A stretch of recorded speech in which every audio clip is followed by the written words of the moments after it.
Before the arenas, before the awards. This is b4Nashville Live. Have a question for our guest? Send it to us via Messenger. Here's your host, George Davis. And welcome back to Before Nashville, where we introduce the country stars of tomorrow to the country fans of today. I'm your host, George Davis. Got my co-host, Sarah, on with me tonight. Hi. And we are being joined by Tera Townsend. Now, Tera is a singer, songwriter, musician. She hails from the small town of Huntingdon, Tennessee, and she moved to Nashville to chase her dream of music. And she says that she's nothing without her fans and followers. So she just wanted to say thank you for being one of her supporters and Tera-fiers. I love that.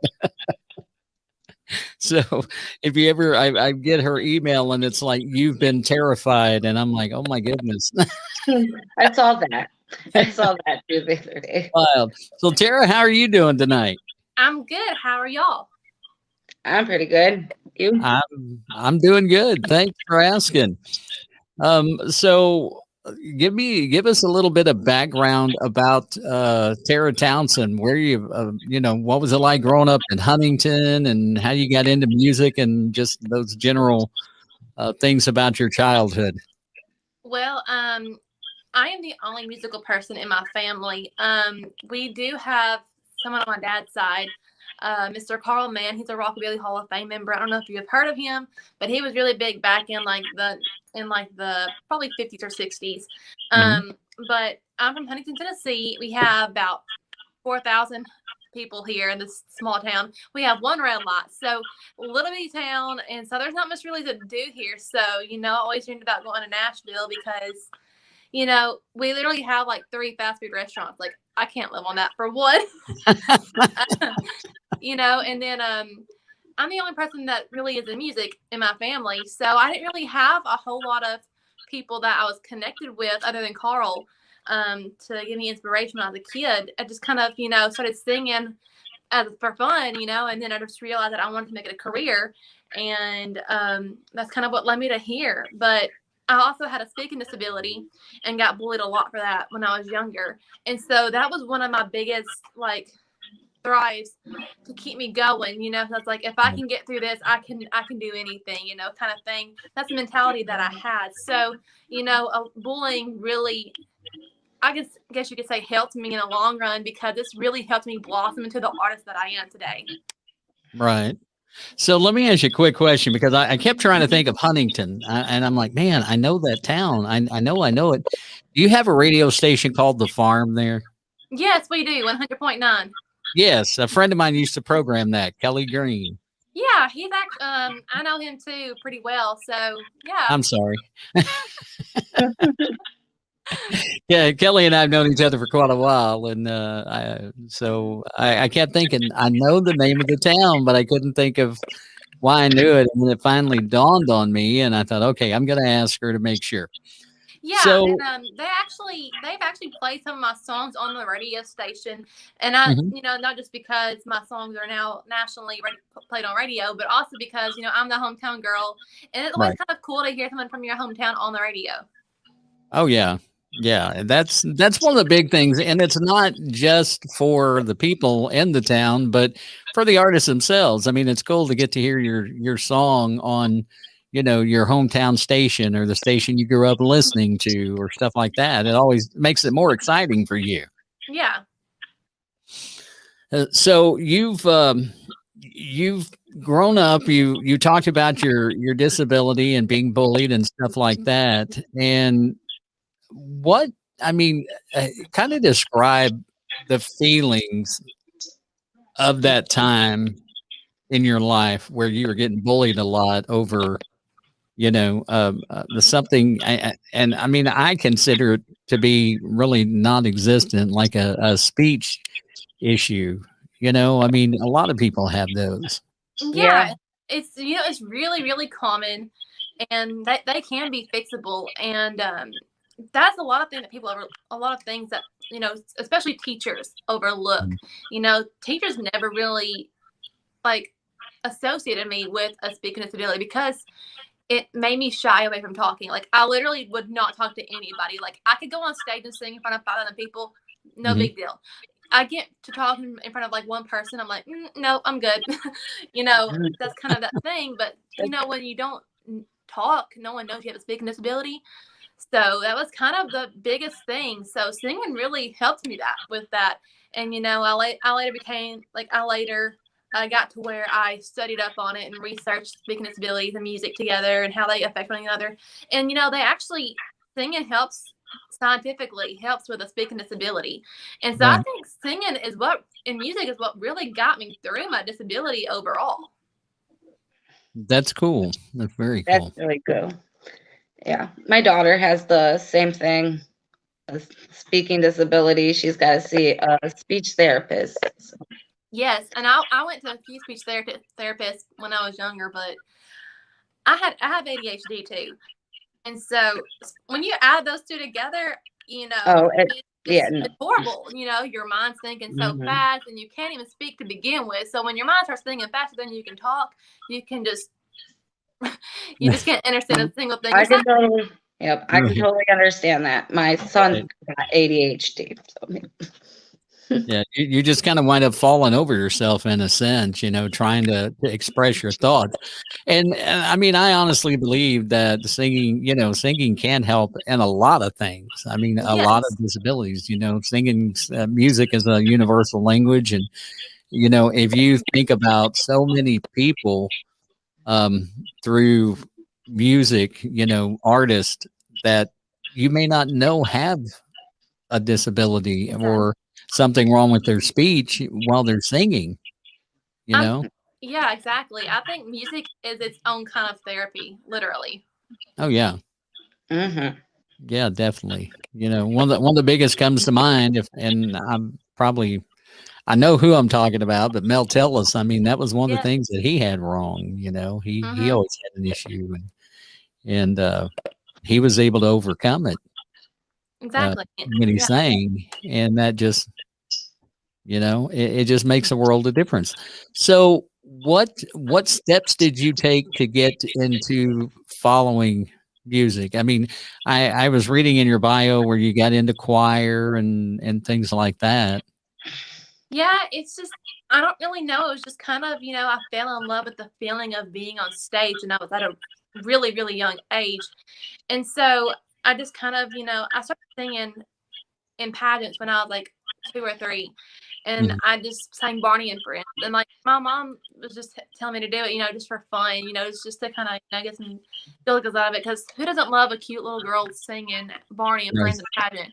And, you know, and then it was like in that moment when I first did that, it's just like I fell in love with the feeling of being on stage and being in the spotlight. It just was something that was like a first nature to me, you know. Right. It just kind of came natural and it was never really forced. It just kind of came over time, you know, just when I was like 8 and 9, I was like, I want to start singing more and more. And then I finally got my first guitar when I was like maybe 10 or 13, something like that. And just kind of started playing guitar a little bit, started starting out when I was 16, and then it just kind of led me here to now, you know, I'm still pursuing the dream. Right. So, okay. So, are you still doing acting, or is it just music for you? You know, I mean, I would love, you know, to be in a movie someday. I think that'd be a really cool thing, but mostly it's just music for me. But I've always had a dream of being a musical because I do love to act, but it's just like a completely different ball game. And I've been way more into music for a longer time, and so I just want to really focus on that right now. But maybe if I were to get big someday, you know, singing, maybe I could be in a musical someday. Oh, Right. that's awesome. Because I saw that you model and you act and all these other talents, and I thought that was just incredible. So Yeah, that was my main question I wanted to ask if you were thinking about ever doing any movies. I would love to be in a movie. I think that'd be so cool. But I mean, it's the entertainment business. Almost everything in the entertainment business kind of, you know, merged together a little bit in somewhat sense, you know, because a singer, I mean, basically when we're singing a song, we're acting basically Mhm. in some sense. And the And then, you music know, videos. and then when you're doing videos and photo shoots for music stuff, it's basically modeling. So they kind of really merge Pretty much. together in some sense of a way. They pretty much do. So you you're young. I mean, you started singing when you were 2. Hmm. When did you discover Nashville and figure out that that's where you wanted to go? How old were you the first time you knew what Nashville was, being, the you know, country music capital of the world and all that? When I was 8 years old, I sang up here at the Dixie Carter Performing Arts Center. And I met Miss Linda Davis, and I sang "You Ain't Woman Enough to Take My Man," and she said that she sang that song when she was that age, and so I think she kind of saw a little bit of her in me, and so she kind of put me under her wing, kind of showed me that like stage presence and vocals and all that good stuff. And then I met a guy named Mike Jennings when I was probably 10 years old, and he had a show called the Nashville Spotlight, and that was like a little TV show that they did. At the Nashville State Community College, and it was like a local channel show they'd had. And then on the weekends, they would let the kids sing at the Nashville Palace, and that's kind of where I really got started up in Nashville. And after that, I kind of branched out, started going to places like the Commodore Grill, the Hard Rock Cafe, and just kind of just branched out a little bit, after that. And now I'm singing like, I don't know, I have like 10 or 12 shows this month, so like Wow. I've really been pushing it just like ever since. So out of all the places you've played, what's the one place that you would say is your favorite? Oh, that's so tough, because like every venue I love for like different reasons. I like the Commodore Grill a lot because it is chill and people actually do listen to you sing, as to where other places that are loud, and there people don't come for the music. But I love the Nash House stage because there's like this big old board behind you that has your name on it, and I don't know, and I just get on that stage, I feel like so official. Like, I don't know. It's just, I mean, I feel like a big star. I'm like, my name is up here in lights. Like, that's cool. Right.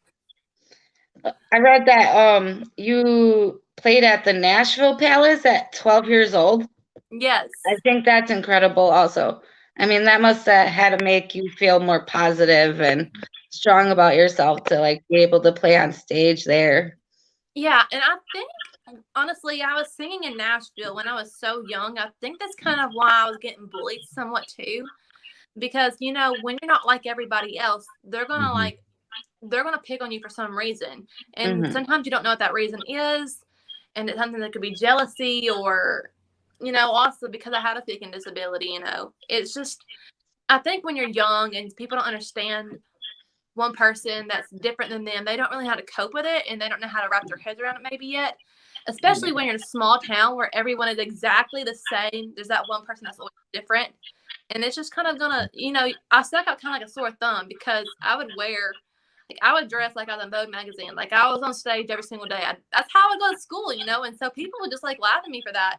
And I think being so young and in the spotlight, it kind of gave them another reason to want to, bully me. Right. Bullying is just a never-ending story. Exactly. I know. I mean, we just have to teach our kids to, everything gets better in time, and just, I don't know. I just wish it would end because, we all are the same. Yeah, exactly. Like, we all do the same underneath kind of thing. And, I've actually wrote quite a few songs about bullying because when I was younger, I didn't really know much about love back then yet.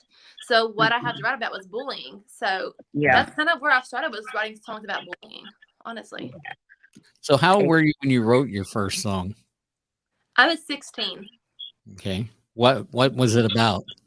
It's called Drama Queen, and it's literally about all the girls that were mean to me in high school. Literally. Makes sense. I called them Drama Queens, and so that's what I wrote about. Kind of a Taylor Swift pushback to the girls that bully, right? Yes. Or Taylor always writes about boyfriends, Yeah, I never really had like boyfriends back in high school, really, because like I could not talk to anybody. Like I couldn't even talk to girls. Like I think I had maybe 2 or 3 friends like in high school. And you moved high schools because of bullying, and you moved your church because of bullying. And that, Yeah, that has to be something that kind of weighs heavy on you too. Yeah, well, I think sometimes like maybe I shouldn't have run from the bullying. Maybe I should have stuck up for myself instead of running away from the problem. Maybe fix the problem. And I wish I could have done that. But at the same time, things were so bad at that point in my life that I was honestly scared that, I might not make it through it, kind of thing. And when I moved churches, I was like the praise leader at my church, and they literally bullied me out of that position and ran me off to a different church because they didn't want to hear me sing. But I met a really, really great friend over at the other church who ended up taking her life because of bullying. And that really weighed in heavy on me a lot. And so I kind of saw what she went through with that. And it really just kind of affected me. Like, wow, I didn't realize, some people don't make it through the bullying as much as I stuck it out. And after that, things got really bad for me, where I was going to school, because we went to different schools. And then I just got bullied out of my school. And then I went to Waverly, which is literally like right over the river. So I'm from Huntingdon, and I drove 45 minutes to school every single day just so I could get away from this town and away from the people that knew me. I just wanted a fresh start, kind of thing. But in the end, I think it was good for me because it made me stronger, because I was able to get out of a situation. And and then later reunited with some of the people that did bully me in high school that I'm actually friends with now, because we've kind of put all that behind us. Right. And that's, when it gets to the point that you're being bullied out of your own hometown, or the bullying is that bad. And you grew up with these people, you've hung out with them beforehand, and then all of a sudden they're just being mean about stuff. And I never quite put wrap my brain around that as to how that can happen, and like I say, it's probably jealousy or, something like that. And it's sad that people are so wrapped up in themselves that they allow that to be a catalyst to pick on somebody else, Yeah. And I think I've always said that this was a small-minded town. I mean, we are a little bitty town in West Tennessee. Everyone dresses the same, acts the same. Everyone's the same around here. And then there's those people that are different, and that you're just like, oh, they're weird, they're different, so let's just pick on them, kind of thing. Right. They've always got to find a target, basically, is what I've always said. Right. Well, and that's really sad. But you went on and you went on to college, and I find this really interesting because sitting here reading, you spent 2 years at SAE Institute in Nashville. Yes. And you graduated with a 4.0 GPA with an associate's in audio engineering. Yes. So have you been able to apply that to your own music? Not as much as I would have liked to right now. I worked at Guitar Center before the pandemic hit. And so, being having an audio degree helped me there, because I was able to, get that job at Guitar Center. And you kind of have to have an audio degree to be able to work there, because there's so much audio and equipment at Guitar Center that you kind of have to know what you're talking about before you sell it to a customer or rent it out to a customer. But I'm trying to get my studio set up right now, but I'm just in this in-between phase from moving back home from Nashville from the pandemic, trying to get moved back up to Nashville right now. And I don't want to set up a full studio down here and then, just have to tear it all down and then move to Nashville. So I'm kind of in this in-between stage of kind of trying to do some stuff around here to, have a studio. But I know once I get up to Nashville, I'm going to get it fully set up. I'm going to try to, do more of my own stuff. But I also started photography now. So that's kind of, helped me. That's kind of goes hand in hand and everything too. It's a friend of mine that's a photographer. He and I were talking not long ago about that. And photography I think it's a great outlet, but it helps the person, because especially an artist, because this is what we were kind of talking about. We were talking about artist development, and you have a lot of artists that might know one side of the camera, but it's always good for them to know the other side of the camera to where they can understand why they're doing what they're doing in front of it. Yes, I know. And I've always loved taking pictures. Like I've always loved having my picture getting taken. So I'm in. And I've always loved modeling and everything. And I've just always grown up watching things like, Victoria's Secret fashion show and watching like all the models and like Vogue and, New York Fashion Week, all that good stuff, And so I've always loved modeling, but I recently took up photography about maybe half a year ago. So I'm just now getting started in it, but I've actually fallen in love with like photography. Like I love shooting other people. Like I think it's fun, like the whole editing and getting photos back to them, seeing the reaction of like how much I love their pictures. It's just been something kind of that I've started doing that I actually really love now. Yeah, that's cool. I mean, we all have to have our hobbies. You can tell what mine is by looking behind me.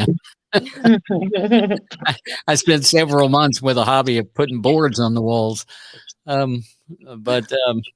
So I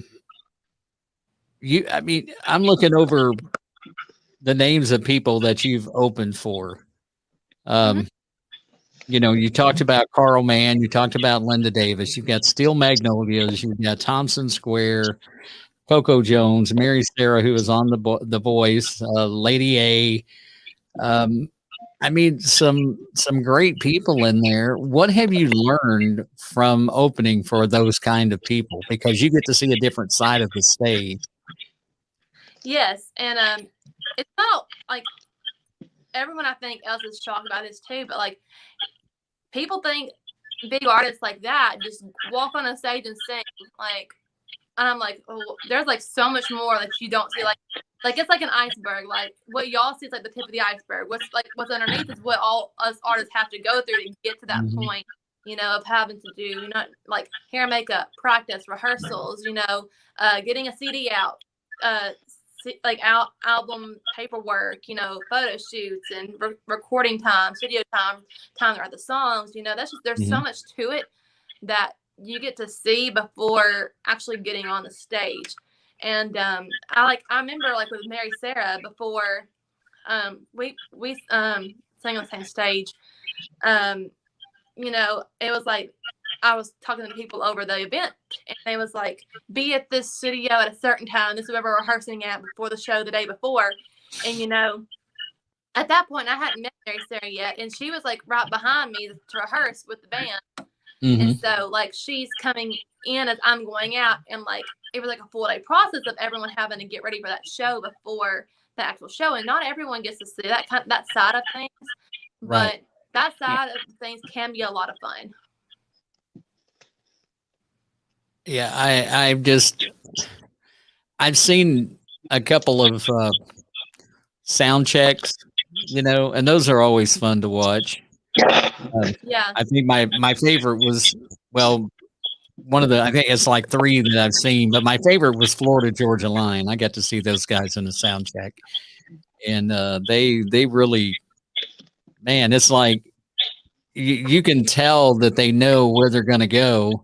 But then in the show, it's still the same thing, but it's like they're amped up because just the adrenaline. I mean, you feed off the crowd and stuff. So I know when I'm performing on a stage, like even if it's just a small stage, if it's like a small crowd, they're sitting there quiet and like just kind of like boring. It's like, okay, I'm not really amped up, but like if you get in a crowd, like at least 40, 50 people in Nashville, which is a good crowd, Nashville, because there's so many places that have live music.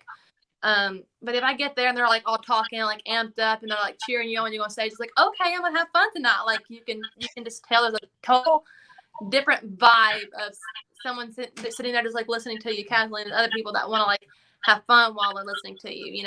I just get more amped up in a bigger crowd that's like hyped up. Right. I've never seen anybody in a sound check before. So that's pretty cool.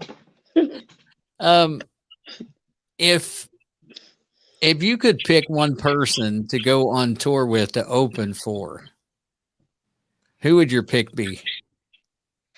Well, if I was picking someone of the same genre, which is more likely going to happen than me picking someone of the opposite genre, right?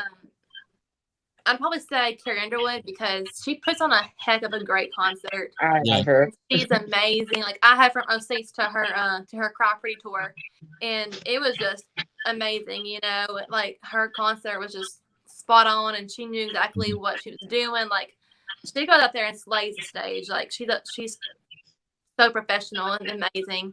But if I had to pick like just anybody out of the blue, like probably Ariana Grande because she's got some vocals on her. Mm-hmm. Right. Yeah.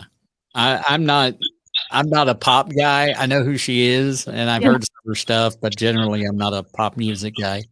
So Yeah. I'm an everything kind of girl. So I said I'm an everything kind of girl. So I know who Ariana Grande is. Yeah, I'm kind of everywhere. People think I just listen to country music, but like I'll listen to country music in my car, and I'll listen to pop. I'll listen to Christian music. I'm kind of all over the board. It's kind of how I'm feeling that day. Yeah, I mean, I'll even throw it back to some '90s music in my car. So yeah, it's kind of what I'm feeling. And then people think I'm all country because if you look on my page, that's pretty much all I have. But it's like I can't find anything good pop or anything right now. So I stick with what I love the most, country. Right. Yeah. I'm just I listen to other genres, but I'm not as in tune with them, I guess. Maybe that's the best way to put it. But I mean, I feel like I was talking to an artist the other night, and one of the things that we talked about was just that, and because his music is, he came from a country type of performance background for the last 4 years, but now he's doing something that's a little bit kind of incorporates a lot of different genres into one. I mean, it's R&B and rap and some rock and country. I mean, you can listen and hear all kinds of influence in his music. And I think that's so cool, And I think right now, like almost everything being released is almost could be a crossover of something else because there's not true country out there much right now anyways. That's being released. And I know my song Black and White, I released it as country. Right. And I submitted it to the Josie Awards to be up for a country song of the year, and it didn't even categorize it as country. They categorized it as pop alternative. Oh, well, congratulations about that. Yeah. And I was like, looking when it said it's in my name, pop alternative. I was like, oh, it's probably for Heart on My Sleeve because that's my only pop song. And I'm like, Black and White. I'm like, I didn't never really think of it being as nothing but country, but I guess it's got some pop influences in there that do make it alternative and pop. Right. I don't hear the alternative, but I do hear the pop country, but not pop alternative. Yeah. But congratulations on that Josie Award. Thank you. I was trying to say, I've never even heard of the Josie Awards until I saw that. But that's interesting. Can you explain what the Josie Awards are to me? Because I didn't even get time.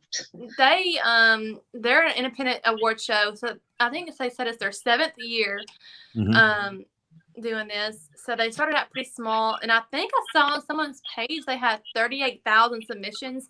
Now that might be wrong, and that could be like everything together combined. Oh yeah. But it's at 38,000 submissions, and so that was pretty good because I think they picked only about 20 or 30, maybe at the max, people to nominate for different categories. So they have their 18 and under and they're 18 and up, and they had each genre, artist of the year. I was nominated for artist of the year, vocalist of the year, song of the year for Black and White, and rising star of the year. And so those are my 4 nominations. Apparently, I think they're the biggest independent award show out there. And I might be wrong about that, so don't take my word, but I think that's what I read. Can people watch that live? And so they're doing the award show in September, and they said they're recording it for TV this year, but they're gonna pick some people to play, and so I submitted to play, so hopefully I'll get to play on it. And it's actually the actual award show is on my birthday this year, so that's gonna be kind of cool. Well, good happy birthday. So my birthday is September 18th, so it's actually on my actual birthday. So when I submitted, I said, "P.S. That's the same day as my birthday, so let me play because it's my birthday." I think I saw you wrote that on your Instagram too when I first saw the Josie Award thing. Yes, I did. Yeah. I was like, a good happy birthday. Yeah. And they're doing that in Pigeon Forge, which they've done it in Pigeon Forge. This would be the second or third year they've done it there, because they used to do it in Nashville. Okay, and, I didn't even know that much, but I know 3 years ago they did it at Dollywood. They did Dollywood Theater, actually at Dollywood. And then last year they did the Country Tonight Theater in Pigeon Forge because of COVID and restrictions and stuff. And they're having it at the Country Tonight Theater again this year. Okay. But I love Pigeon Forge. Like, I think it's beautiful up there, and it's just so serene, and the scenery is just gorgeous. So, yeah, it's a beautiful place, and the awards. I mean, it's I know several artists that have been nominated for different Josie Awards this year, and it's I've not got to go. I'd love to go, but I just haven't been able to get a way to do that. But it looks like it'd be a lot of fun. Yeah, I'm excited. I think I was going to go last year, but I didn't get to because of COVID and all that. And both my parents have cancer, so we're trying to keep them like in as much as possible, traveling like away from them because of that. But I finally get to wear my outfit that I was going to wear last year, so. I finally got my red carpet outfit. There you go. We'll have to see some pictures of that whenever you get there and get on the red carpet. That's pretty cool. So Black and White is the current single that you just released. Been a couple of weeks ago? Has it been longer than that? I think it's February, so it's been a few months now. A few months. Okay, I'm kind of behind on that. But let's play that real quick, and then we'll come back and talk about the song. You give us a backstory on it, things like that, and kind of share with us, what the song's about and how it came about. All right. All right. So this is Tera Townsend. This is called Black and White, and it's b4Nashville, which is being brought to you by Go-Go Tuners.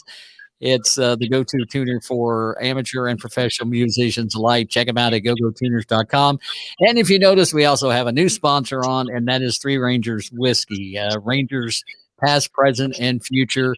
Started by Rangers and still has Army Rangers taking care of the company. So we want to give a big shout out to Three Rangers for coming on board and sponsoring tonight's show. So here's Tera Townsend. This is Black and White on b4Nashville, where we introduce the country stars of tomorrow to the country fans of today.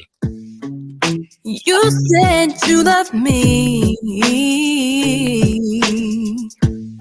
but that wasn't the reality.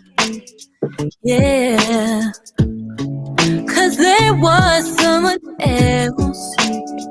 Ooh, in the picture besides myself.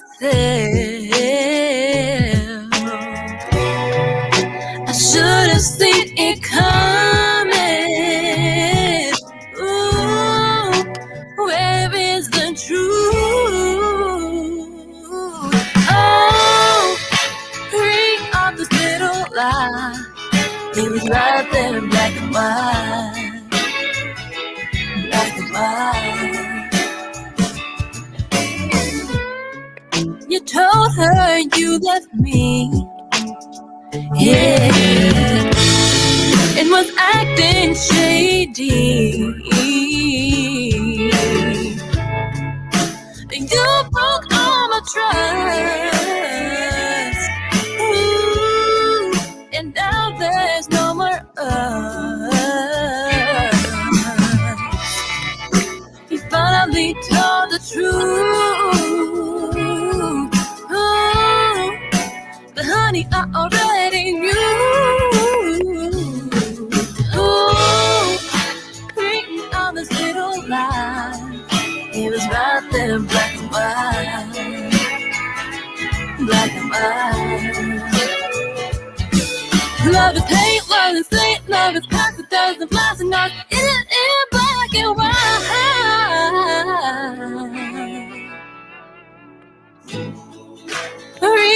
those little lies. It was right there in black and white. Right there in black and white.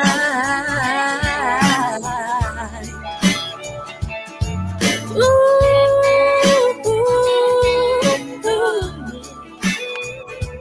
black and white. Oh, baby. Black and white, black and white, black and white. Baby. It was right there in black and white. That's Tera Townsend in Black and White on Before Nashville. We're introducing the country stars of tomorrow to the country fans of today. So, Tera, tell us a little bit about the song itself. Where did it come from?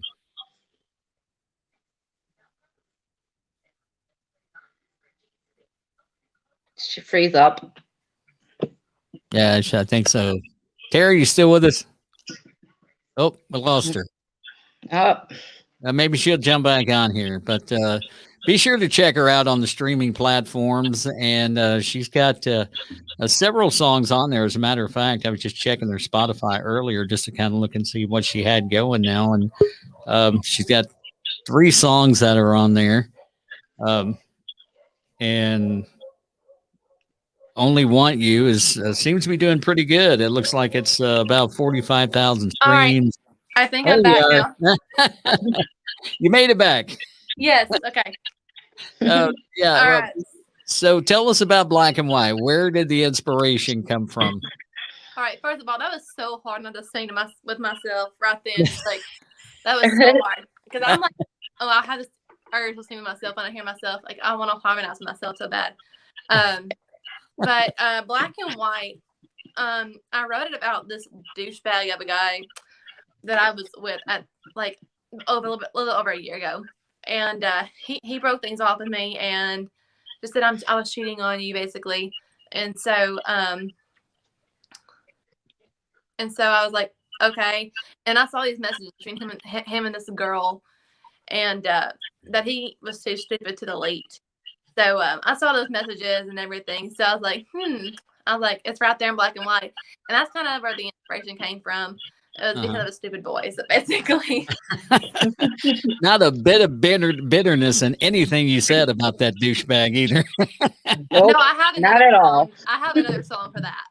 Oh, okay. It's not out yet. So we're waiting for the rest of that. Yes, there's another song called Go to Church, and that one is the one that his mama's not going to like. No.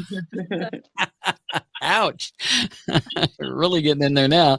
So when you're writing a song, where do you get your inspiration? Is it just things you see, just something come to you? I mean, every song with me is like I always try to tell a story in some point. And so usually like it's just like feelings that I have or something I've gone through personally.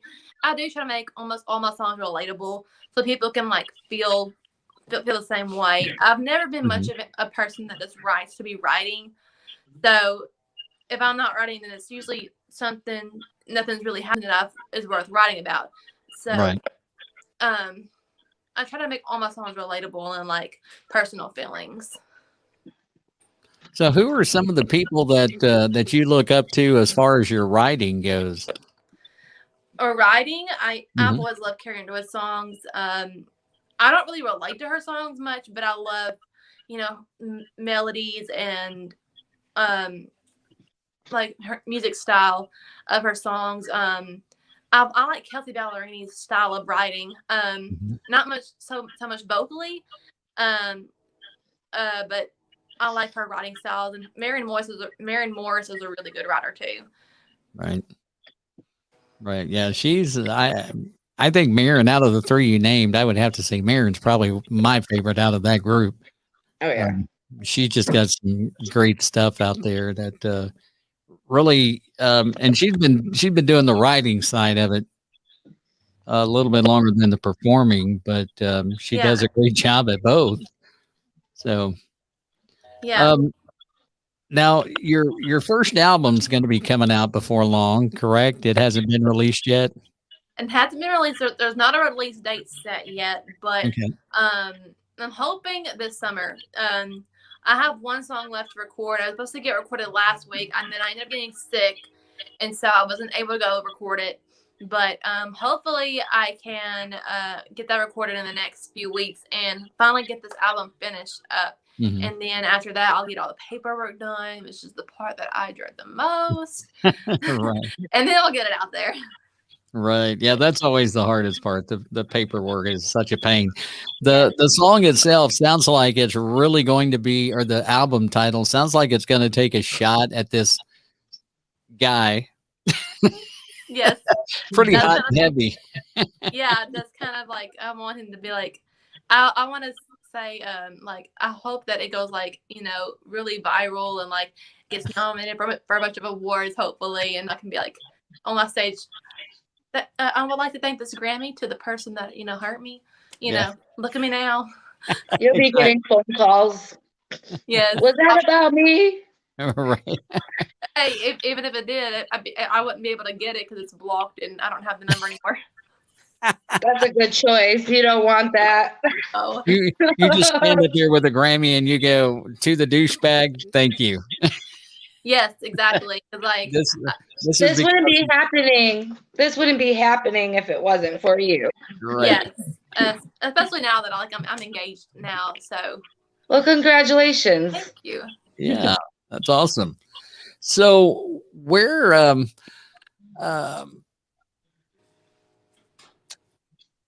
oh, let me see here. I think I asked that question already and I don't want to go back and do it again.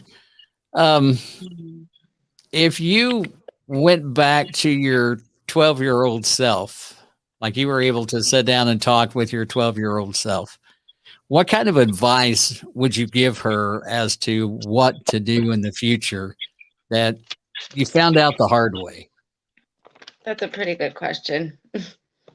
Don't listen to opinions of someone else because that'll only hurt you. Okay. And that's kind of like lyrics in my song that I actually did write lyrics to a song called Be You. And this is actually a song that I wrote to my 10-year-old self. Okay. And so that's actually going to hopefully be out in the next year or two. Because once I get this album behind me, I'm going to go ahead and start working on my next one. Because my next one's going to have a bunch of songs on it that are just kind of, songs that I've wrote in the past that I'm finally going to get to bring out now. This album was really, I didn't want to overwhelm it with a bunch of songs because it is just songs just to him or about him, Right. So I only wrote I had love songs, breakup songs, cheating songs, that kind of stuff on there. And so I didn't really want to put much of other songs on there with it. I wanted to get to the point. That's good. Yeah, that was kind of, go ahead. Sure. No, that your question to her was pretty much the same thing that I had been thinking about, because I was going to ask you, what would you say to the little kids today that are being bullied? And so, what would you say to them? So always be yourself. Don't let anybody else tear you down, because if someone has the nerve to tear you down, then you're clearly doing something right or something that they want to do, or you have something that they want. And so that's why they're tearing you down. So don't let anyone ever, bring you down to their level. That's very good advice. Right. Yeah. Very good. I had a question here in my mind and it just left me. Hang on. I'll get back there in a minute. You, I was reading in, I think it was another interview that you did with a newspaper or an online publication. And you talked about your other job and working with educators. Tell us a little bit about that. As in, working with educators, as in.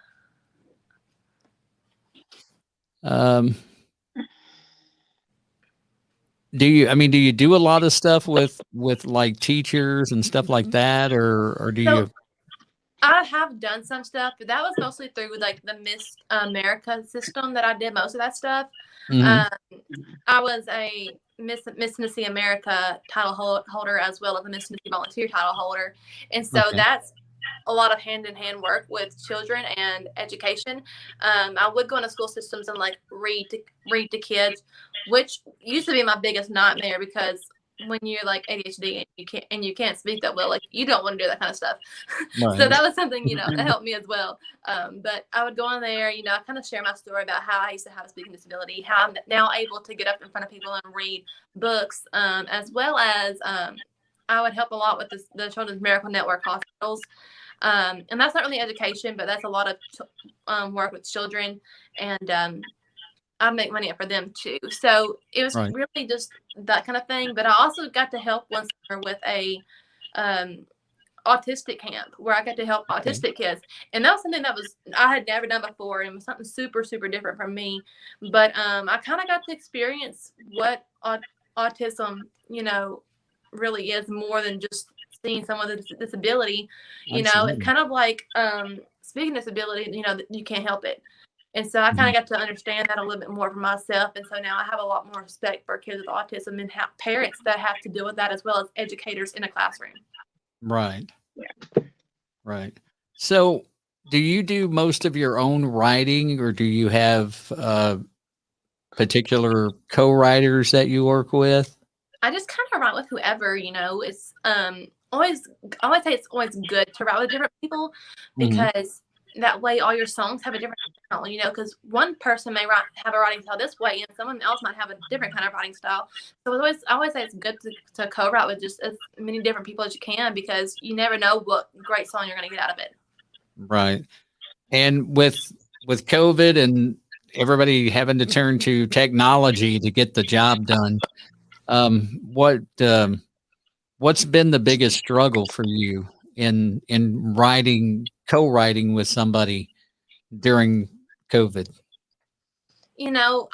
Really was having to move back down here was kind of a struggle for me, because I haven't been able to be in Nashville to write with people a lot.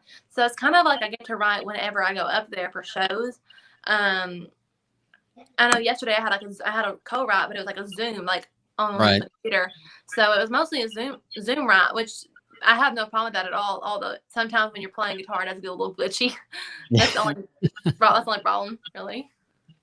Right. Do you ever feel like that there's a misconnection when you do a Zoom write as opposed to doing it in person with somebody? Maybe I feel like things are a lot more stiff running through Zoom, because you have to, I feel like more professional kind of, I guess. As opposed to writing in person, where you can kind of have a little more fun, lenient, kind of goof off a little bit more. But other than that, not really. Okay. Well, I will tell you, I'm looking here. I don't know if you can see the messages on there. Denise, I'm guessing she's a pretty big fan of yours. Denise Costello Davis, looks like. She commented about 3 times and talking about your talent and stuff, that you're very talented, and you are. Your voice, I'm trying to think, because it puts me in the mind of somebody from like a past country artist, and like nobody that's out right now. Yeah, I like strive to be different. Like I never want to be the same as like any artist out right now, because you're just gonna get lost in the mix, is what I've always said. And if you don't stand out, then how are you gonna be different? Exactly. Yeah. I wish I could think of who it is, because I think you would take it as a compliment. I hope you would. But I used to get some Tammy Wynette a lot, honestly. I used to get Tammy Wynette a lot when I was younger, at least. I could hear that in some of that, thinking about Black and White, but there's somebody else I'm thinking of, like 90s, 80s and 90s country, and I can't get her. I can't even picture her face right now, but I know it does remind me of somebody, because your voice is very, very soothing, and it's very country the way that you do. And I don't mean that in a bad way. I'm not trying to say, it's. Oh no, it's fine. I grew up in a one red light town. My dad's a farmer. My mom's a hairstylist. My hair's blonde. That's the southern you're gonna get. So I don't take that offensive at all. Right. Well, What? By country, I'm just saying, it's the style. You're doing it right, because like you said, country that people hear now on the radio it's poppy, you've got the finger clip, the snaps instead of a snare drum, and very few people use a steel guitar or a fiddle or a dobro or anything that people used to use in country. Yeah, I know exactly what you mean. So, and Sarah, I think you had a question. I didn't mean to cut you off. No, I was just adding to your, you couldn't think of her name, 90s country. I don't know. I just spit out a name. Gretchen Wilson, Shania Twain. I don't know.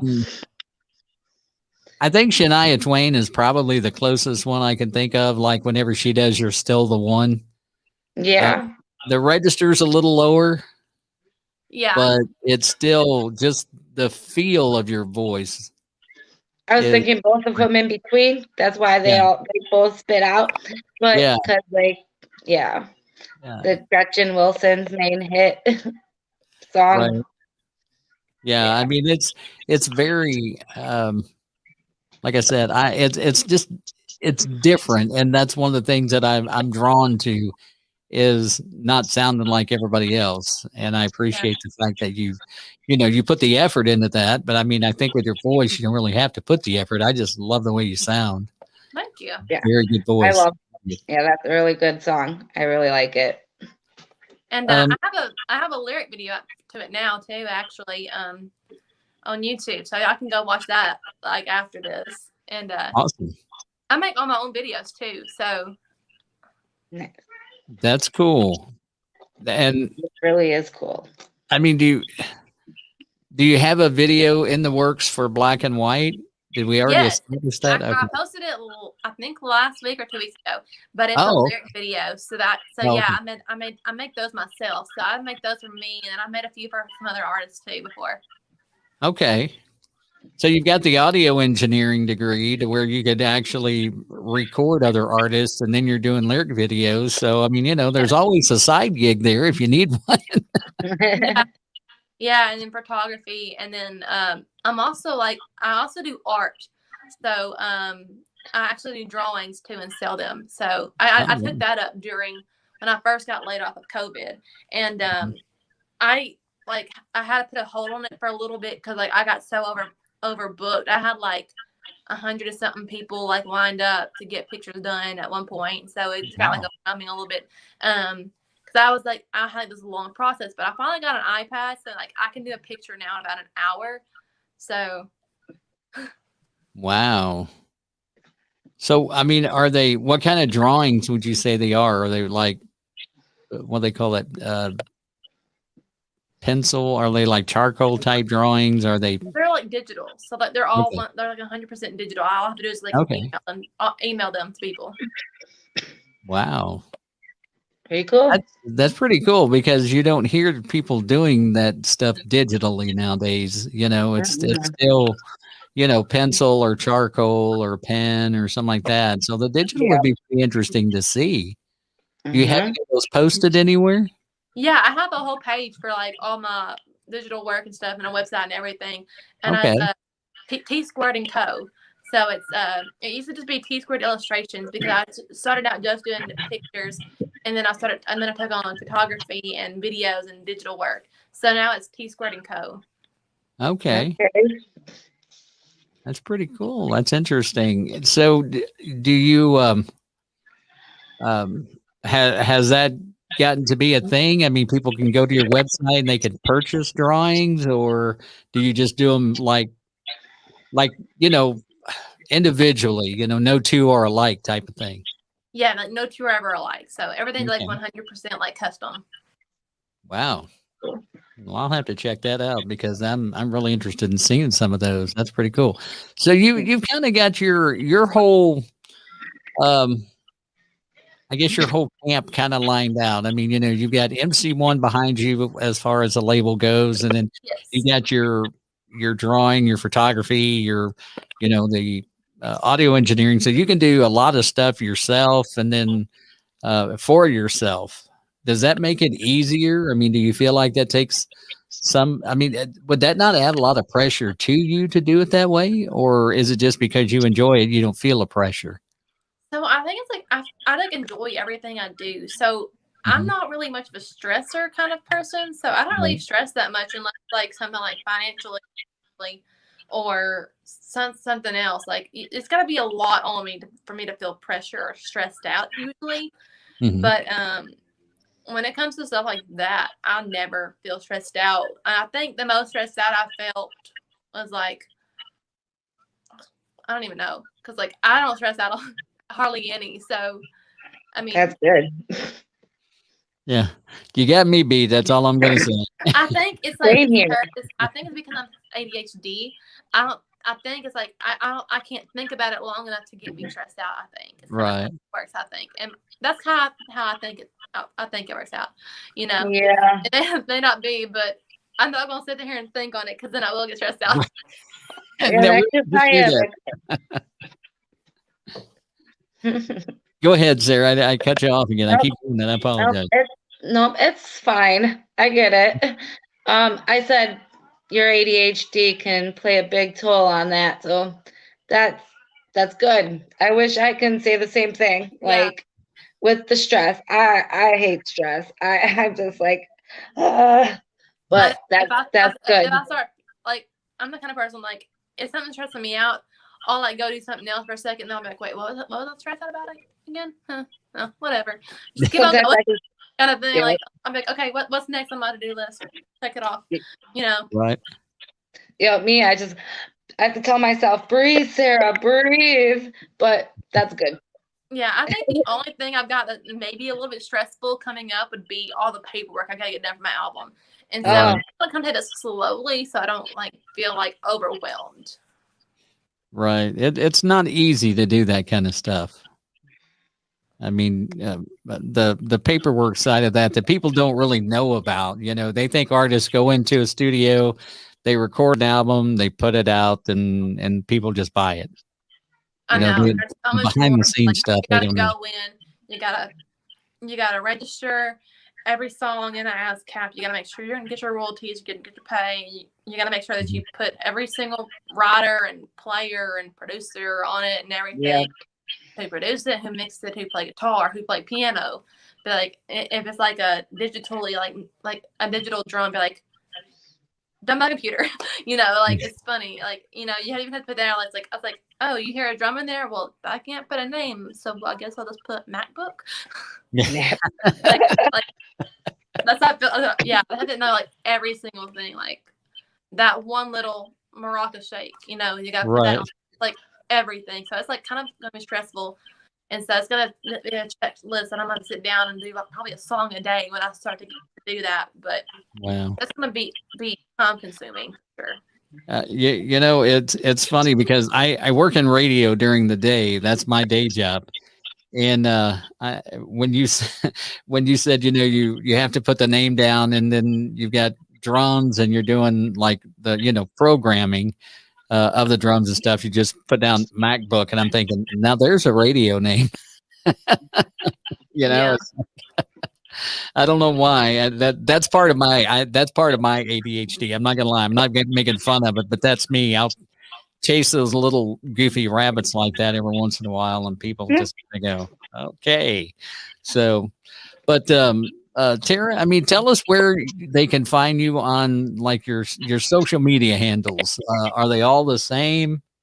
They're very similar. So my Instagram is the You've Been Terrified, and that's the TeraFied.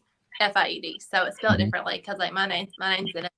And then Instagram, Facebook, is just Tera Townsend music, I think, on Facebook, whatever. I can't get it. It won't change it to You've Been Terrified, I don't think.